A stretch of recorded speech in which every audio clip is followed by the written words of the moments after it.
Good morning, everyone, or whatever it is. Yeah, I guess it's good morning. Good morning.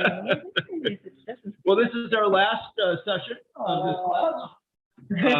We've had slow attrition, it looks like, of numbers, but that's okay.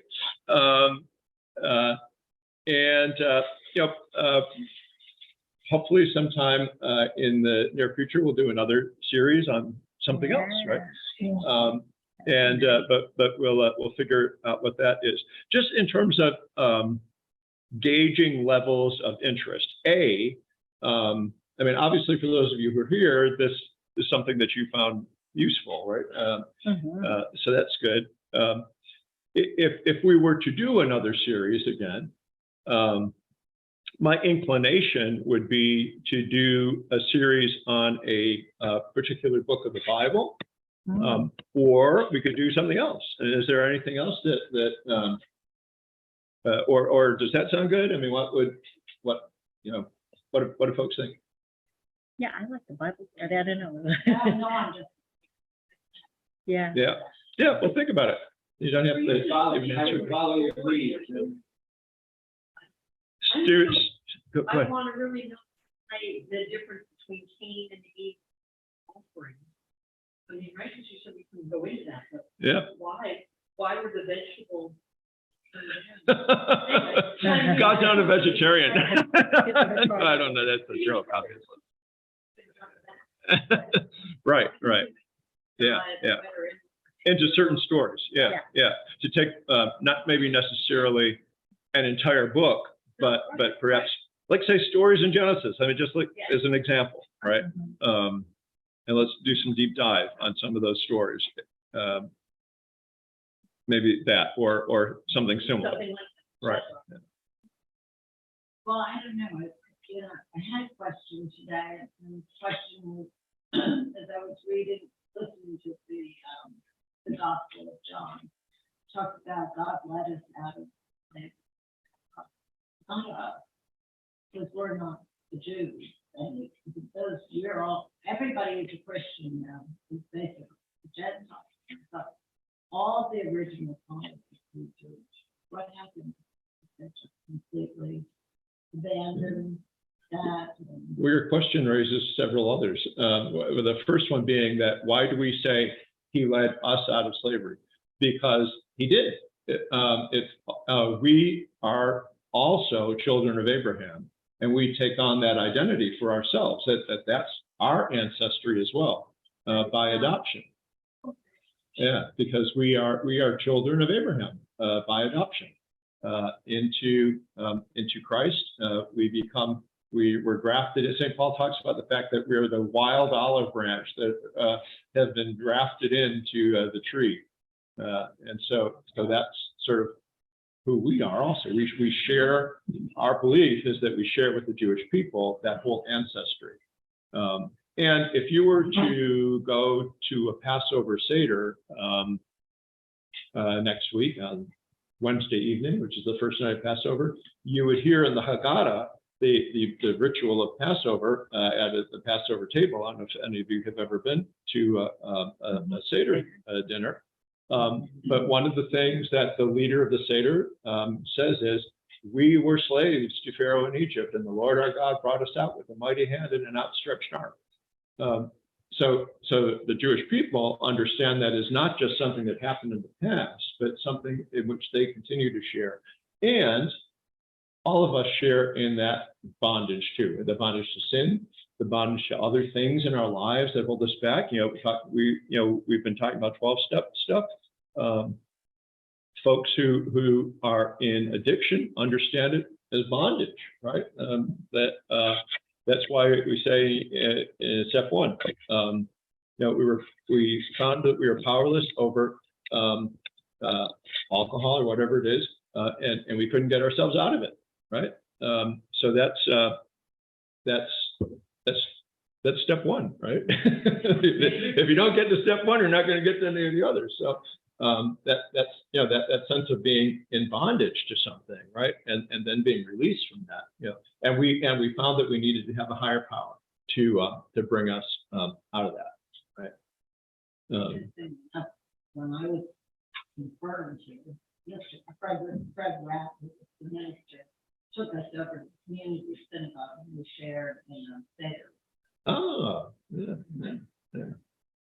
But there's a second half of your question, Leslie, that I just grabbed on the first part, and I'm not, what was the rest of it about the, What happened to all of them? yes. So, as you said, everybody, the John's gospel, everybody in that gospel story were Jewish, right? And all the first disciples were Jewish. And it was a big deal when Gentiles were being allowed to enter into the church, because the original sort of vision was, this is only for Jews, right? But over time, the Gentiles were invited into the church, and those Christians who were Jews were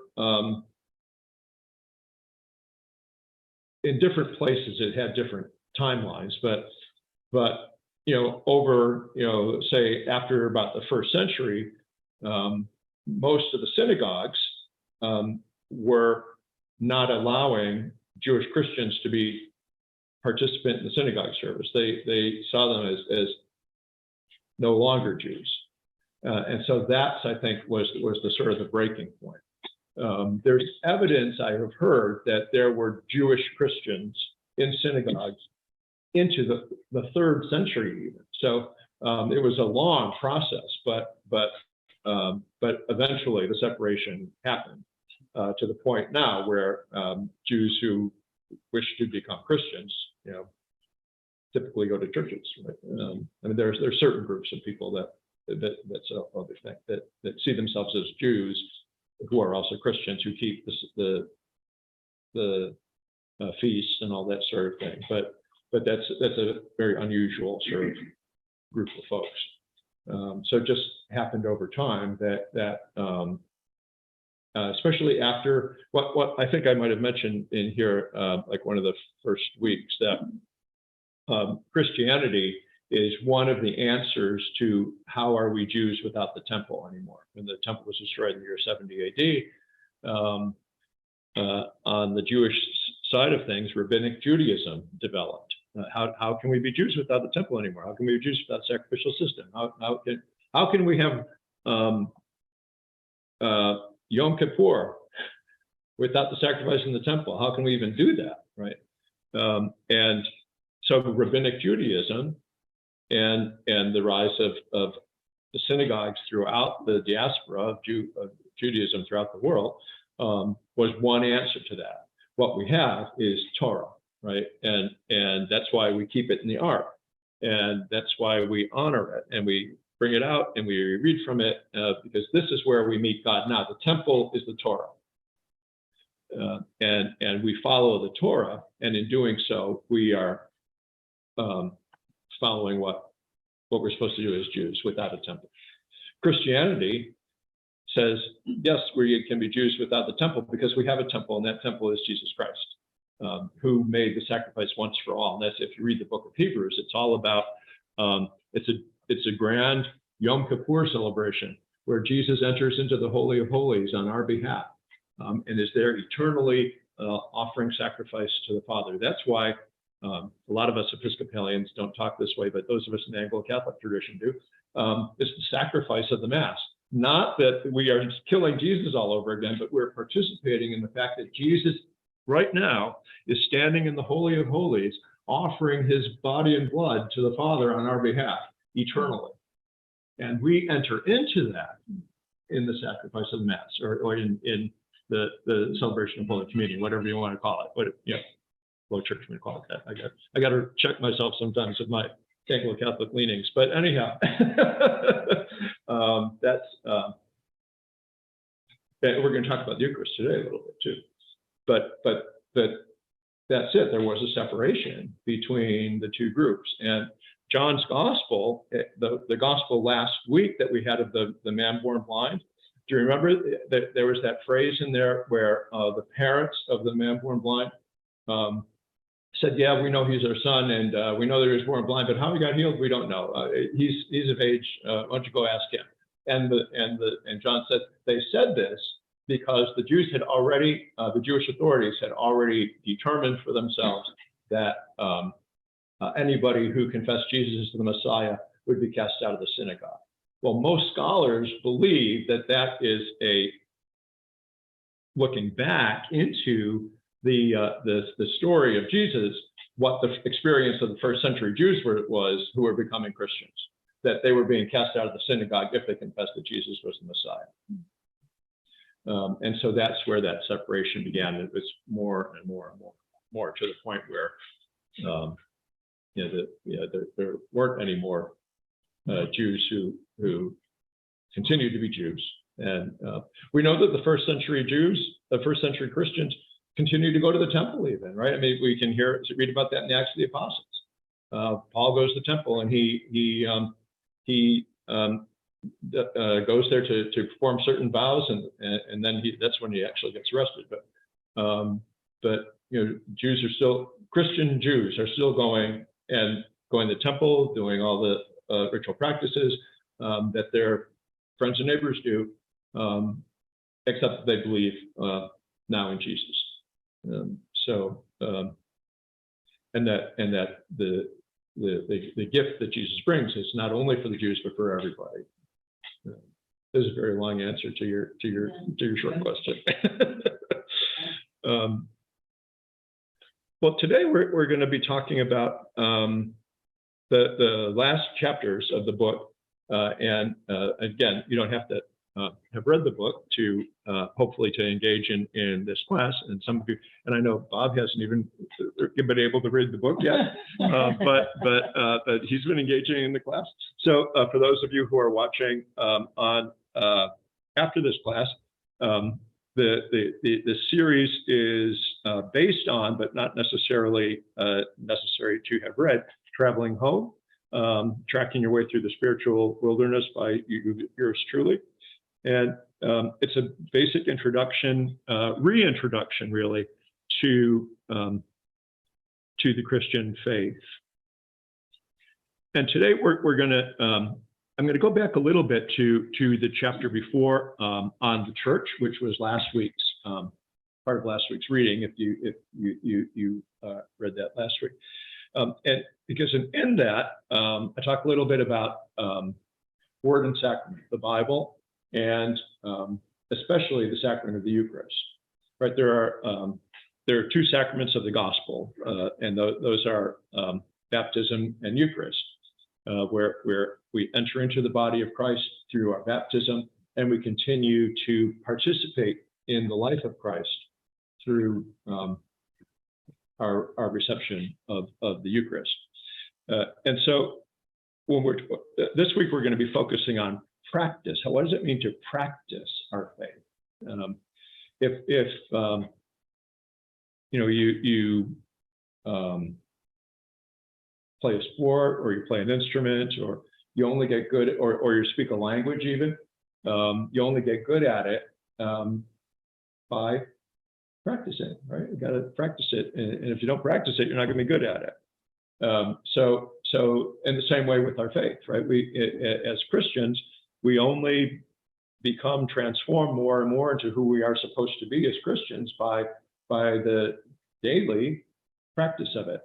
If we only come to church on Sunday morning and then we go home and the rest of everything else is exactly the same, it's not really going to penetrate your life that much. I mean, it might a little bit, but primarily it's not going to change who you are. It's not going to be a lifestyle unless you practice it, right? Because Christianity is meant to be a lifestyle. It's supposed to be a countercultural lifestyle. In Christendom, it was not that. In the model of where everybody was a Christian and everybody went to church and all that sort of stuff.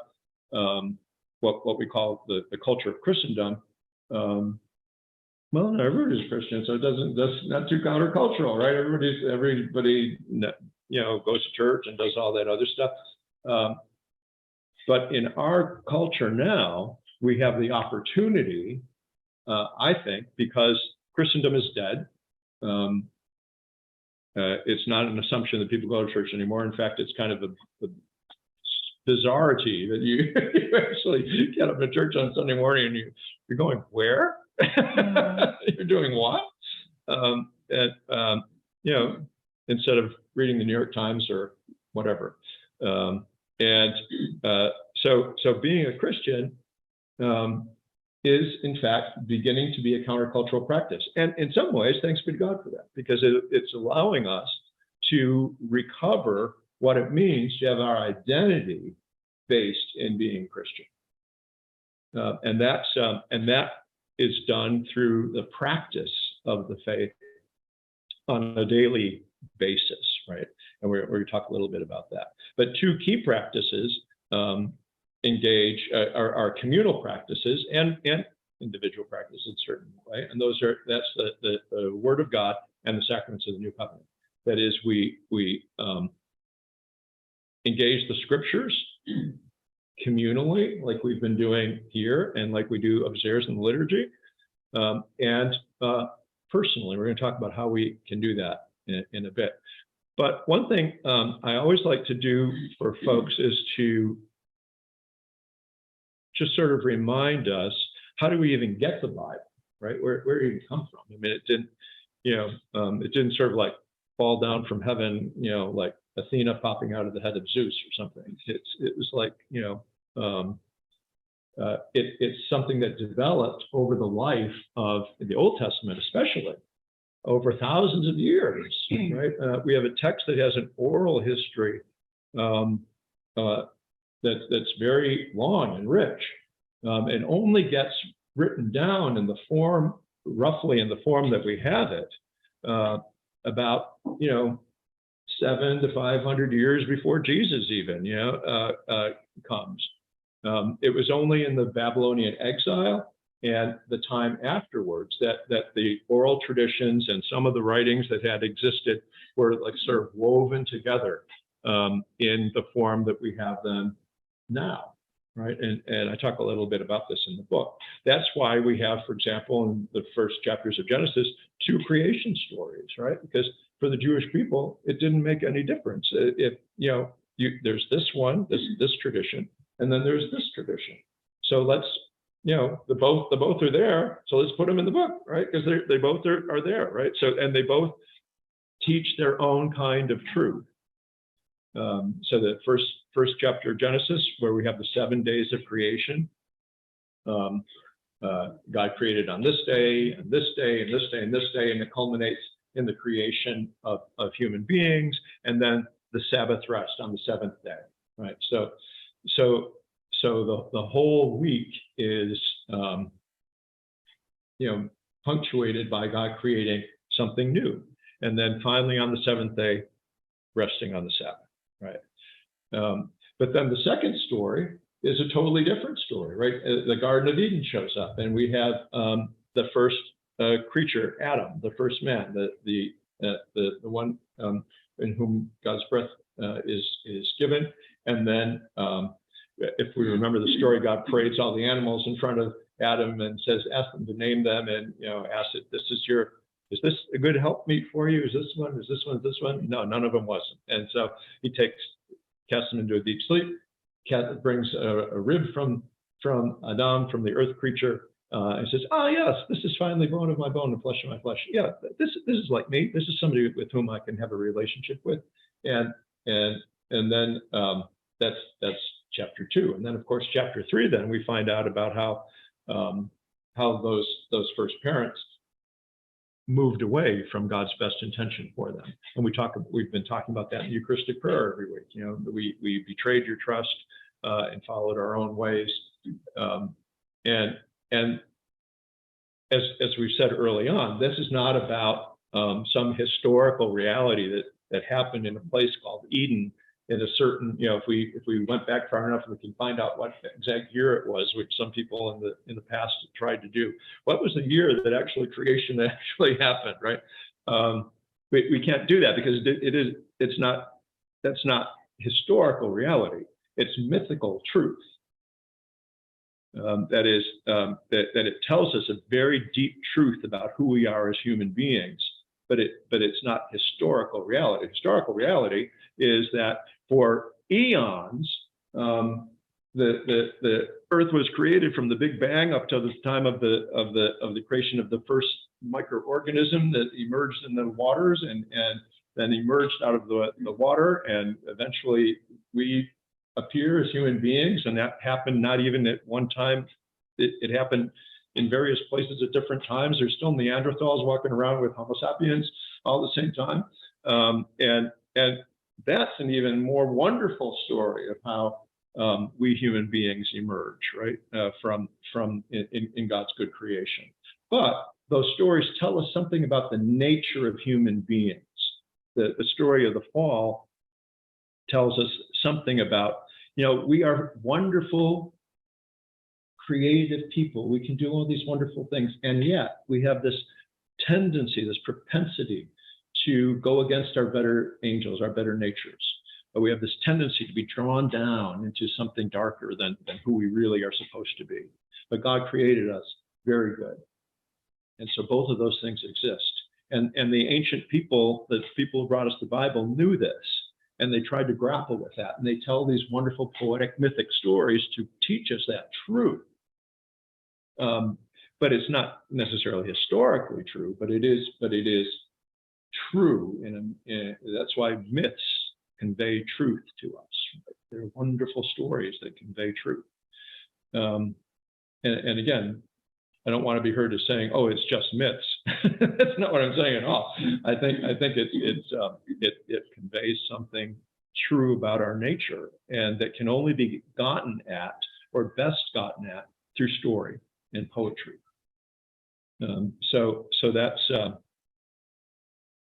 anyway, I got way off on that. But the Old Testament, all of the stories from the Old Testament are part of the oral tradition, and then get written down in the written tradition only at the time of the Babylonian exile.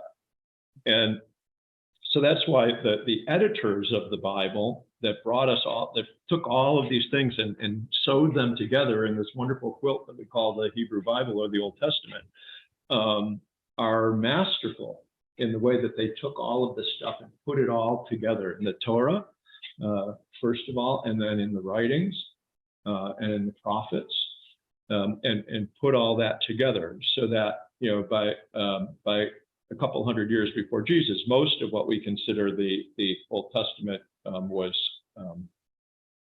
already written, right?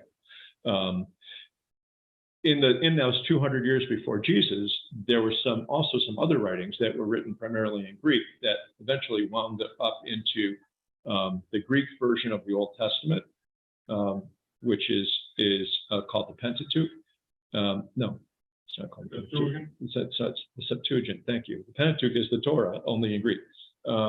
Thank you, John. So we have the Septuagint, which is the Greek version of the Old Testament.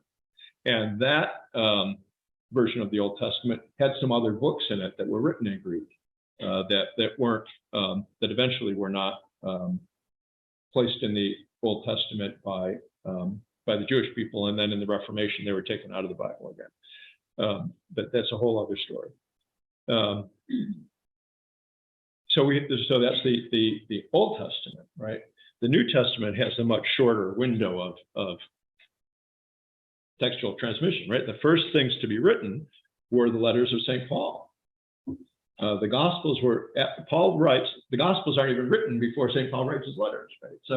So Paul is writing, first of all, and maybe about, within 30 years, probably of the death of Jesus, we get some of his writings. And then the Gospels aren't even begun to be written until probably just before the destruction of the temple in 70, in the 60s of the first century, up until towards the end of the first century, when we get the Gospel of John. So probably Mark is the first gospel to be written, probably in the late 60s-ish, something like that.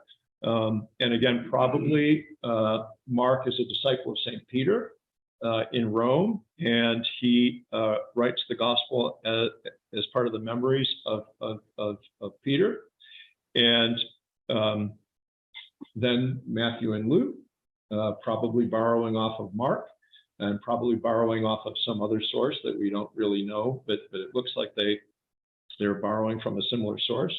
And then finally the Gospel of John, which was written at the end, towards the end of the first century, probably around the 90s, say. we know that John was written before the end of the first century because there are many very liberal scholars in the 19th century who said, oh, John is probably the second and the third century. It wasn't written until then. It has such a high understanding of who Jesus is. Until, unfortunately for their theory, there was a small papyrus found in Egypt that dates to the year 125, which means that by the year 125, this was a gospel that was already disseminated, copied, disseminated, and found in Egypt by the year 125. So it must have had been written, well before the year 125. So probably 90, say, the Gospel of John. So we have the letters of Paul written mostly before the Gospels. Sometime in the midst of that, we get some of the other writings that we have in the New Testament, like Epistle to Peter, First Epistle to Peter, Second Epistle to Peter, Jude, James, and of course the one everyone loves, the Book of Revelation, the last book of the Bible, written in a very particular style called apocalyptic. Maybe that's something we could look at. And that's as you may know, the book of Revelation or the Apocalypse is filled with all the sort of fanciful sci-fi kind of imagery, and that's because it was a particular style of writing that was, the Book of Revelation isn't the only book like that we know in the ancient world among the Jewish community. It was there are many apocalypses written by Jews around the time of Jesus and after that, and it's a style called apocalyptic writing, and it's literature that's often written in veiled ways because people are trying to keep what they really want to say away from the people who are oppressing them. So you want to make sure that the Romans don't know what you're really trying to say. You write in apocalyptic because they're going to read this and they're going to say, this is nonsense. They're not going to understand what it's all about. But you do, because you know the code, right? You know what it is that you're trying to convey. And the most important thing you're trying to convey is, you folks who are the imperial overlords of us now won't be always, because the King of Kings and the Lord of Lords is one day going to come and restore all things. And everything that you are all about, your culture, your oppression of us, all of that is going to come tumbling down. There's this wonderful scene where all of the people who benefit from the empire are travailing about, we've lost everything, all the beautiful perfume that we used to have, all the Hermes scarves that we used to have, all of the Dom Perignon that we used to have. It's all gone. It all went away. The whole system crashed under its own weight. And then the martyrs are rejoicing that this old order has fallen away, and the new order that Jesus came to bring has come to its fullness now. And so that's the Book of Revelation. We could go on and on about that one. But so the point of all this is that this is how we get the Bible. It happens over time. It doesn't just drop from heaven to us. It comes out of the experience of the people of God who met Jesus, who knew Jesus, and then struggled with their experience of Jesus. Right? That the wonderful story from John that we have today probably comes out of the experience of people like you and me who were hoping that Jesus would come back again, and he hasn't done it yet. And so they're saying, where are you? Had you only been here, my brother would not have died. And struggling with that, right? And Jesus saying, I am the resurrection and the life. Whoever believes in me will not die. And that to hold on, hold fast, because your mourning will end. Grief is not the end of the story. Life is the end of the story. So when we look at the Bible, that all those wonderful stories come out of people's experiences of faith. It's their stories of how they experienced Jesus, or how they, in the Old Testament, how they experienced God in their various histories. And it wasn't until after that people wrote these things down. They had, first of all, their own experience that they told people about. If you remember when we went into Mark's Gospel, the end of Mark's Gospel, chapter 16, the first 8 verses, and then it ends sort of like on this sort of like cliffhanger. And they ran out because they were afraid, and they said nothing to anyone. And that's the end of the story, right? So what happened? Well, what happened was that they did tell somebody, right? And they told their story, and then eventually that story was written down. Probably because that first generation was dying out, and people wanted to make sure that they captured it from the horse's mouth, as it were. And they wrote that down, and that's how we get our New Testament. But it comes out of the Bible is the book first of the church. And then it is then written down. And as you may know, the Bible as we have it doesn't actually come to us. The New Testament as we have it doesn't come to us until over 300 years after Jesus. In the year 325-ish is when there's a council that says, yes, in fact, these are the books that we hold to be the Bible, right? If you were to be a Christian in any of those centuries beforehand, if you were in this city or that city, you might have special books that you inherited from the people who taught you that were maybe different from the books that you might have had in Ephesus. If you're in Rome, say, and then you're in Ephesus, you might have some different books. You probably have some of the same, many of the same, but some might be different. The Revelation almost didn't get in. It was one of the ones that was almost left out. There's a letter of Clement that almost got into the New Testament, one of the first early bishops. But then the thinking was, no, what we want to preserve as our scripture is the first generation's memories and their exact experience of the faith. And so that's why over time, if you started going through the empire, more and more the same books were being received, right? And then finally, it was determined, yes, these are the books that we all hold. Right? Martin Luther almost tried to get rid of one. He tried very hard to get rid of one. Can anybody think about what it was? It was the Epistle to James, because he didn't like the fact that James says, show me, if you say you have faith, I say I have faith, you have works. Show me, if you can't show me your faith by your works, your faith doesn't mean anything. And so he didn't like the fact, because Martin Luther was all about, it's all about faith, it's not about works. And it seems like the Epistle of James is sort of like contradicting that. So he wanted to get rid of that. He calls it the Epistle of Straw.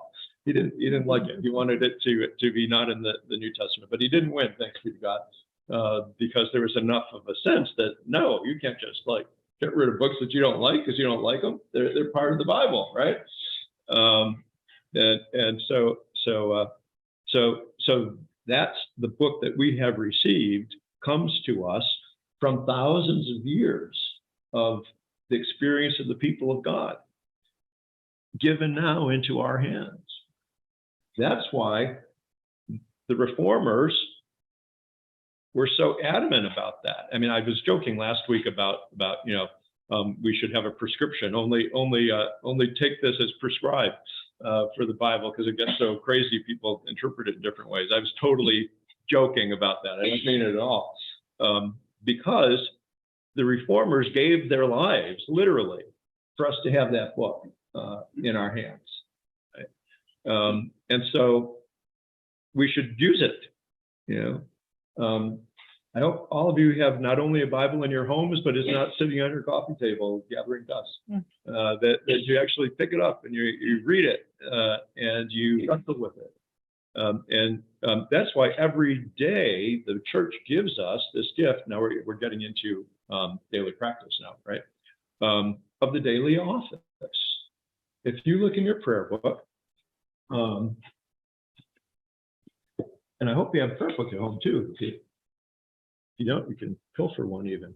I didn't tell you that, but go and buy one. Pilfer one from the pew. No. You know, the Book of Common Prayer gives us a way to pray on a daily basis. It's called the daily office or daily morning prayer and evening prayer. And then there's even a prayer for noonday and a prayer just before you go to bed called compline. And these are the ancient monastic offices that if you were a monk or a nun in the Middle Ages, you would punctuate your day with 7 times of prayer if you were a monastic. Fewer if you were an active monk and nun out in the street doing work, you know. But if you were a cloistered monk or nun, you would punctuate your day with 7 times of prayer during the day.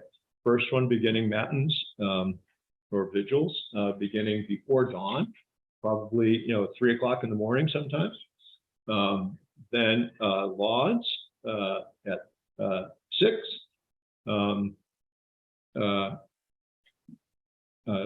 Also at the hour of prime, which is right around the time of lauds, because that was kind of a weird one. But then terce, sext, and none, the 6th hour, the 9th hour, and the 12th hour, right? So that's 6 in the morning, 9 in the morning, noon, 3 o'clock in the afternoon, and then vespers at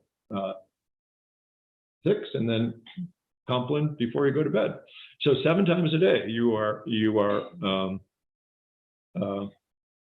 punctuating your day through prayer, and most of that is the Psalms. So that in the course of a week, a monastic community would have gone through the entire book of the Psalms.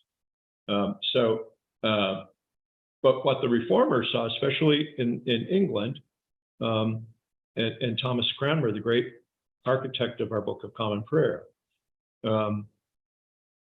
said is that this is a wonderful spiritual gift, but the people of God are starving to death. You in the monasteries are engaged in all of this prayer and all that sort of thing. That's great, but how are we going to get this into the hands of the people of God to do that, right? So that's why Cranmer, in his great wisdom, distilled these 7 hours of prayer into primarily morning prayer and evening prayer, but then eventually, some other potential hours came out as well, and we have them in our prayer book. So for you, as an average Joe or Jane Christian, you have that in your hands, and people died to give you this book too.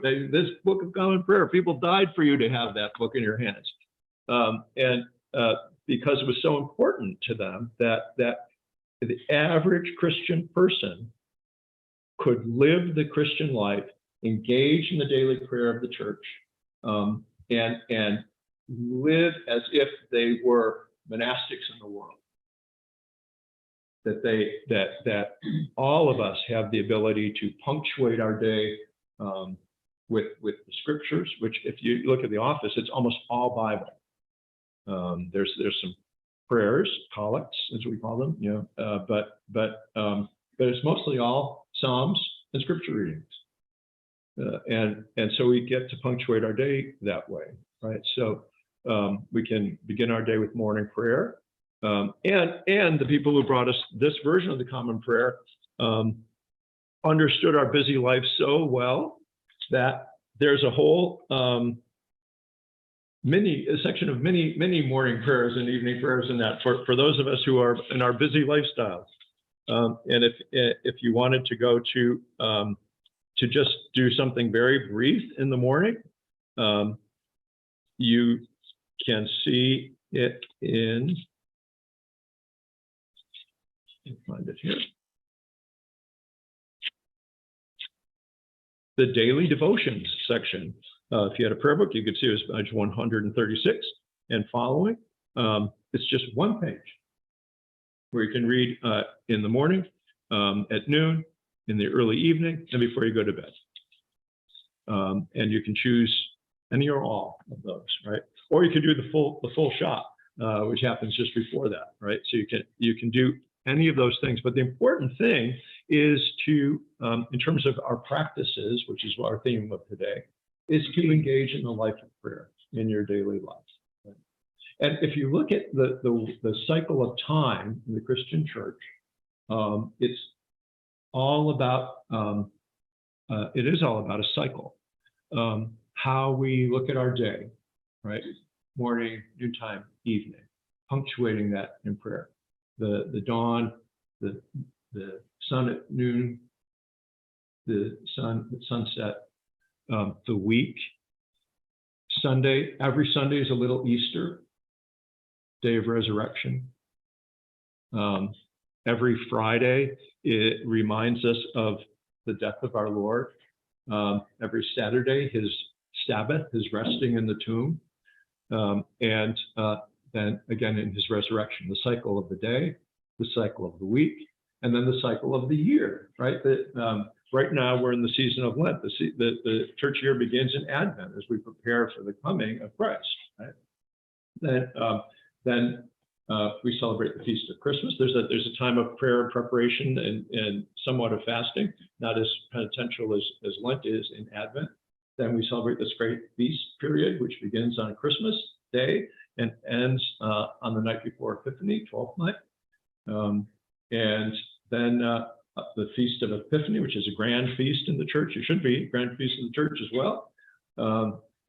And then we enter into a time of ordinary time until the Sundays after Pentecost, until we get to Lent as we're preparing for Easter. So there's Advent on one side, Lent on the other, Christmas on one side, Easter on the other. And then the great feast, then we have 40 days of fasting, by the way. That's the season of Lent. But the church gives us 50 days of feasting. So it shows us how we should be thinking about this. Fasting and penitence is important, but it's less than the time of feasting that we have. So we get 50 days of feasting at the season of Easter, culminating on the Feast of Pentecost. And then the rest of what we call the ordinary time of the year, the Sundays after Pentecost, until we start the cycle over again on the first Sunday of Advent. So the cycle of our day, punctuated by morning prayer, noonday prayer, evening prayer, the cycle of our week, culminating in the little Easter every week on Sunday morning, the cycle of the year, beginning in Advent and going through Pentecost and the season after Pentecost. So all of that rhythm of the cycle and of the year and the Easter is the center feast of our faith. You know, sometimes we think Christmas is, right? But it isn't. You know, the whole cycle of the church year revolves around the Feast of Easter. If you look at when Easter happens, you know, Lent begins 40 days plus 6 before Easter, and then we have the season of Pentecost that ends in the days before Lent. So all of the days of the church year sort of like float around the Feast of Easter. And the Feast of Easter is based on a lunar calendar, as you may know. It's the first full moon. It's the Sunday after the first full moon after the spring equinox. Right? So it has a solar component to it. Right? It's the spring equinox, which is the 21st-ish of, depending on where it falls, or in the cycle of the solar system. But it's the 21st of March, and then whenever the full moon is after that, first Sunday after that. That's how you can calculate the date of Easter. Now, why do the Orthodox have a different date, even though they have the same rules as we do? That's a whole other thing. But they don't celebrate Easter until after Passover begins. So that's why their Easter this year is 1 week after ours. But anyways, so it's based on also the cycle of the moon and the sun, right? So we follow, the cycle of creation as well, right? So, and then of course the calendar is punctuated by other feast days that celebrate either events in the life of our Lord, or special witnesses to the faith, special saints. Yesterday, for example, was the Feast of the Annunciation of Mary to of Gabriel to Mary, the 25th of March. What's special about the 25th of March? It's what's that? 9 months. 9 months before. 9 months, exactly. It's 9 months before Christmas, right? So, makes perfect sense, right? And in the old days, in England, it used to be called Lady Day, and it was the year began on Lady Day on March 25th, and I think even into maybe some of you who are lawyers might recall this in terms of legal history. I think the law courts kept that March 25th date for certain cycles of business. I think even maybe that it was the first day of the business year or something. But I don't. It's very arcane, right? But but nevertheless, right? So the point of all this is, these are the ways in which the church gives us to mark our lives, right, as part of living a Christian lifestyle. These are the ways that we can be reminded of who we are on a daily basis. Give us the time to connect with God in our daily lives, and then in the weekly life of the community, right? To come together on Sundays, to come together on certain special feast days, like we're going to be entering into Holy Week, that we come together as a people of God and join in that prayer together. And what we often do is, when we come together, is we celebrate Eucharist. We celebrate that great feast that Jesus gave us. We hear the word proclaimed publicly together in the assembly of the church. We hear the readings, and hopefully we pay attention to the readings. Then we go to the table together. And I was just mentioning earlier to Jonathan about that. I think we mentioned last week that's the place where we have the most important, maybe I would say, time when we can actually pierce that veil to the other side. We talked about the fact that heaven's not up there. Heaven is a dimension that exists all around us, but we don't have the perceptual capability always to see it and to can comprehend it. But Eucharist is one of those places where we can pierce the veil, where we can actually, where Jesus in the sacrament comes to us from the other side, as it were, and we can touch the other side. And think about the fact that when you are communing with Christ in that sacrament, it's not just simply receiving the risen presence of Jesus, but in a sense, you're able to, in some ways, touch all those that we've loved and lost, that are there also, that are on the other side with him, and that we meet in that great community of saints that exist all around us. And festival gathering is one of the New Testament texts says. And we get to touch that in a very particular way, right? In the presence of God's body and blood, or Jesus' body and blood in the sacrament. I'll pause here for a second. Anybody want to jump in, have any thoughts or questions or comments on any of that? The way to do a pause for the noonday prayer on Wednesday. Oh, yes, thank you, Jonathan. And that's primarily Alan Finn has put that together. That every Wednesday at noon, we have a Zoom service where we do that prayer at the offices, the noonday prayer. Yeah, yeah. And it takes about 20 minutes. Mhm. So once a week, 20 minutes from wherever you are, like I do it from my office, or I know we see Rachel when she's on the Yeah, road. she's driving. She tunes in. Yeah. We don't make her read the gospel.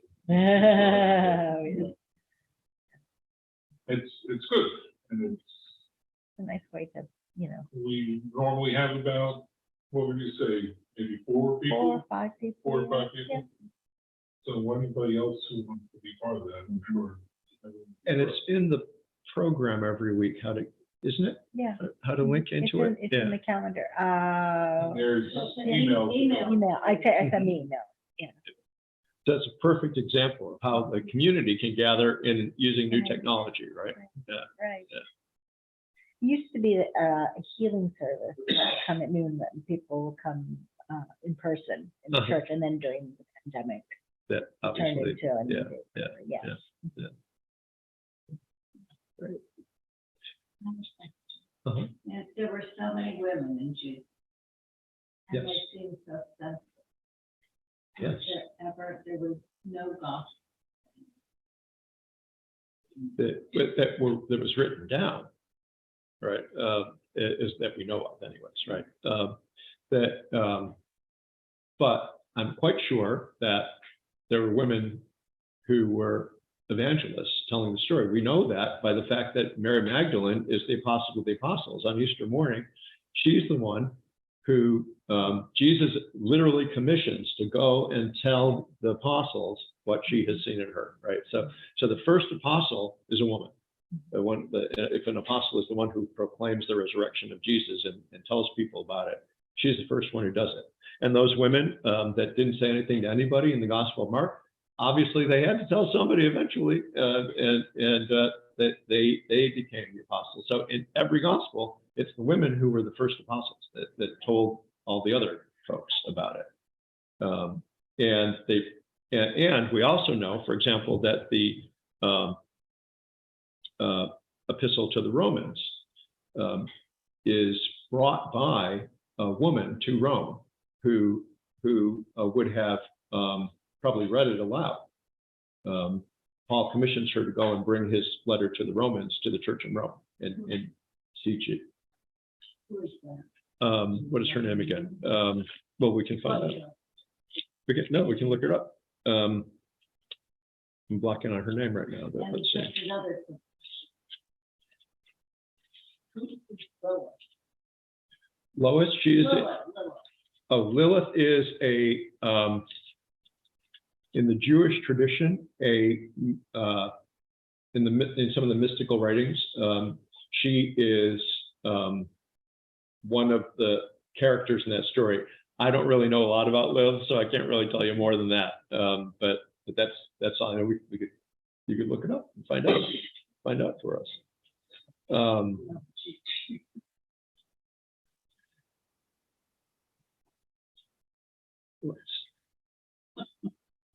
I think it's in the 16th chapter of Romans, where I don't want to spend a lot of time on this, but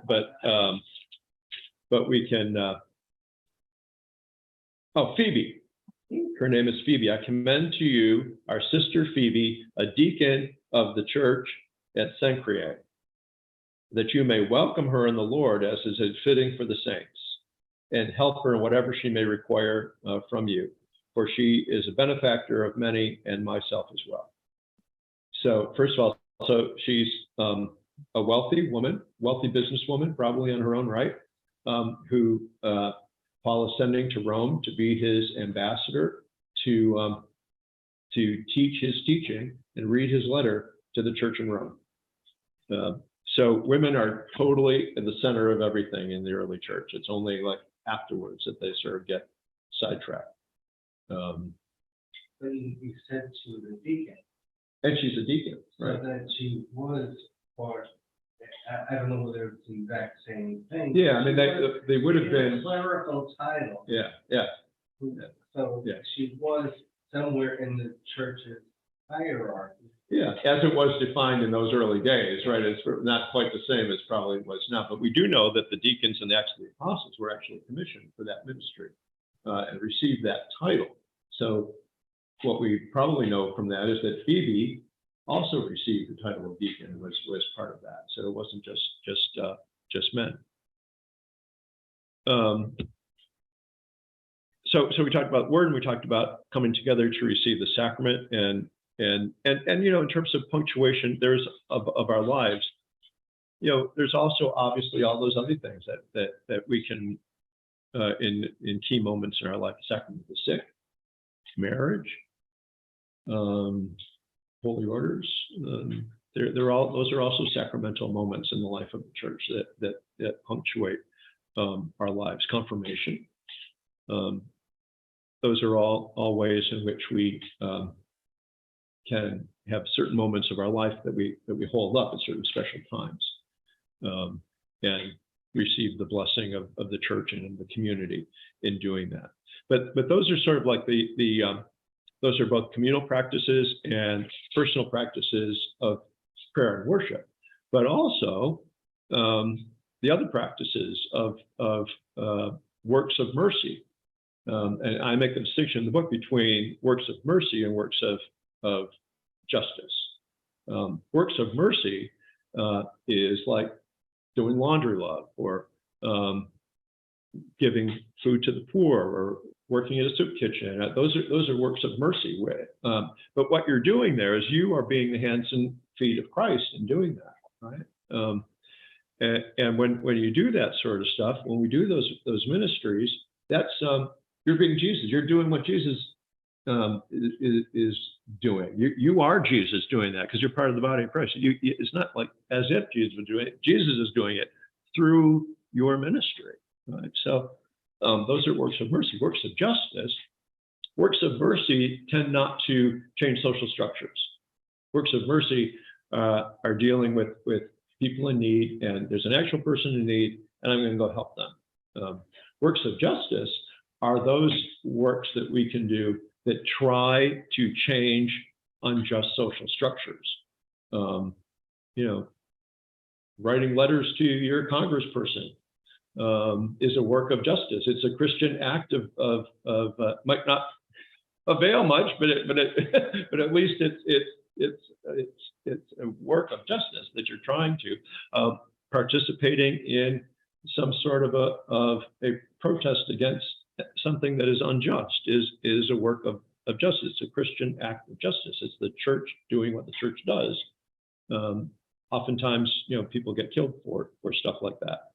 You know, just this past week was the feast of Archbishop Oscar Romero, who, despite the fact that he was told by the government in Salvador, shut up, do your church thing, don't bug us, he still kept up on behalf of the poor people in Latin America, in El Salvador, talked about the injustice of the government, kept it up, and they said, stop, and he didn't do that until at the celebration of the Mass, at the time when he elevated the host, he was shot. So, you know, that's what happens sometimes when we engage in social justice. When we act like Jesus, sometimes we get what Jesus got. But that's why we are countercultural. I mean, there was a couple of weeks ago, we were talking about the ways in which, you know, the parables of the New Testament tell us about a different way of being, right? I think, actually, Rosetta, I think you pointed that out to us, that like, it's, being Christian is different from the ways of the way the world works. That the rules of the game are different, right? And that's what we're supposed to be up to, right? Unfortunately, the church has become, you know, in the Christendom model, the church became so identified with the systems of power that we almost didn't know who we were anymore.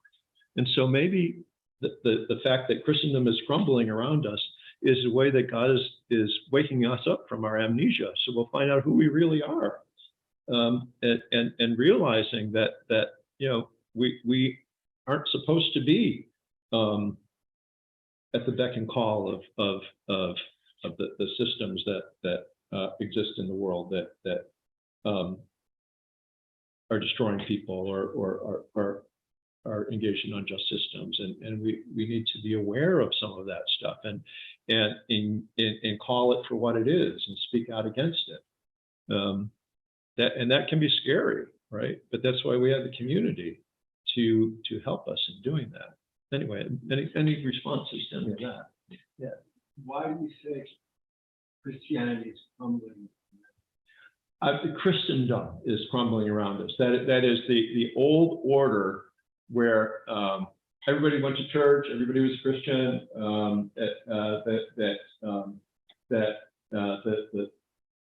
The sort of close association between the church and the state is separating, and there are some folks who don't like that so much that they're trying to.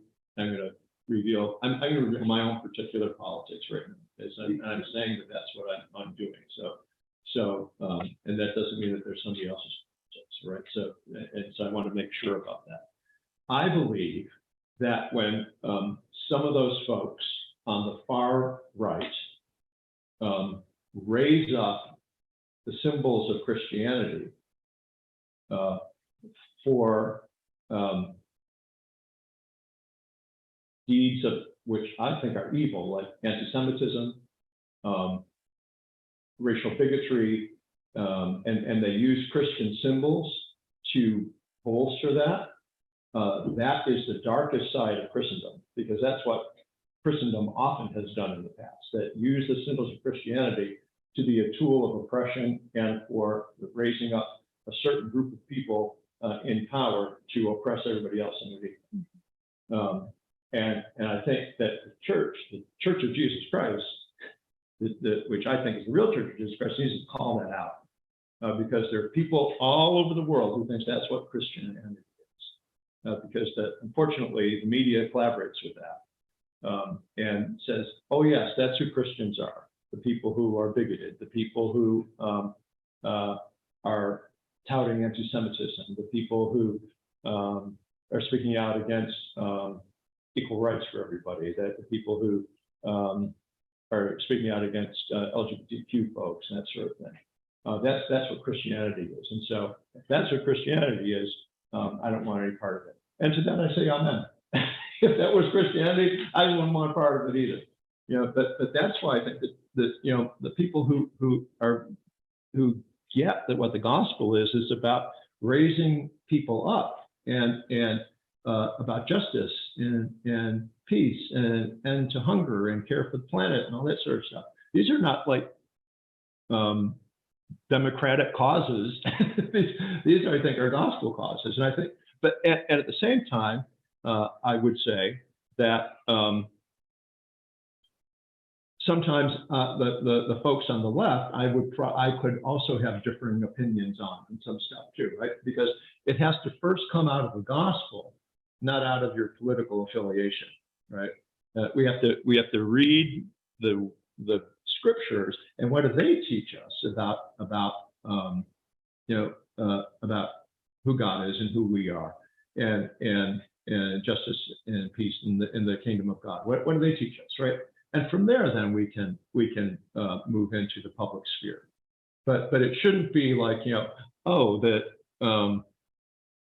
Democratic or the Republican Party's position on X, Y, or Z is this. So therefore, I'm going to say that's a Christian position, and because I'm a Christian, I'm going to advocate for that. It should first of all come out of the Scripture and out of the tradition of the church and our struggling together as Christians before we enter into the political discourse about that. I have a very dear friend who's from Jamaica, and she is very Christian. I think she would read the Bible literally. She helped me once in a crisis in my life. I know she was upset when I told her my daughter is gay. So it's complicated, right? There are Yeah, absolutely.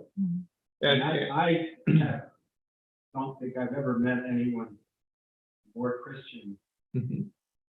So that's where we need to have conversations with them, right? We tend not to do that, right? We tend to build And up walls. I've never had the discussion with her, but I imagine she has a very firm belief about Mhm. the issue of abortion.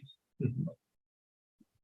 It's, Yeah, I mean, all of those questions need to not sort of be not discussed, right? They ought to be discussed. And they need to be discussed within the context of the scripture and the tradition. Many people don't know that, for example, Thomas Aquinas, one of the greatest Roman Catholic theologians, didn't believe that human life began until quickening. That is when you felt that baby in your womb, oh, that's the human life, right? But before that, he didn't understand that he didn't believe that was actually, you couldn't say that was a human being before it could actually act on its own, I guess would be maybe the way to phrase it, right?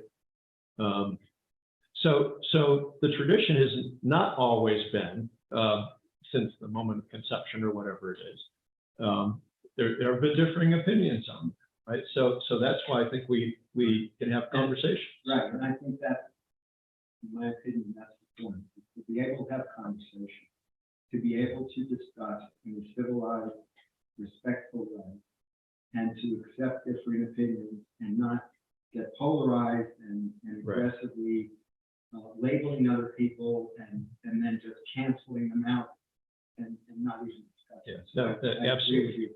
Absolutely right. I believe you're absolutely right. It's difficult to have those conversations, as you might know, because It's all in the delivery. right, our immediate animalian brain goes to fight or flight, right? We either want to fight you on it or we want to just go away. And we don't want to talk about it. It's hard to get out of that sort of fight or flight response.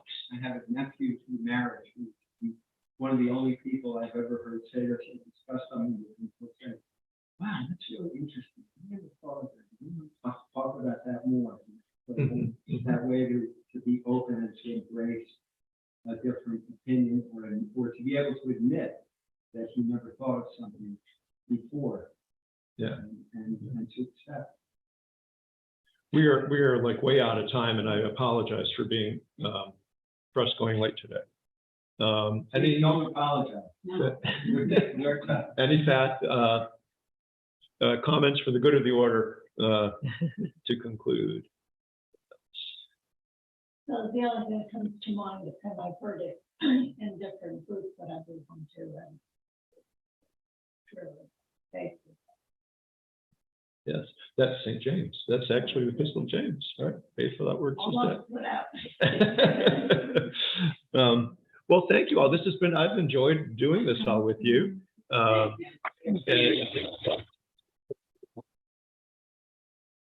And on Easter morning, when we are going to do the renewal of baptismal vows, since we don't have a candidate for baptism, but we all are going to renew our baptismal vows. And so think of this as the preparation for you to do that, to renew what the vows that were made for you in baptism, to renew those on Easter morning, to re-up as Christians on that great day. So blessings to you all. And next, we're entering this most holy week. So Thank you. thank you. Thank you.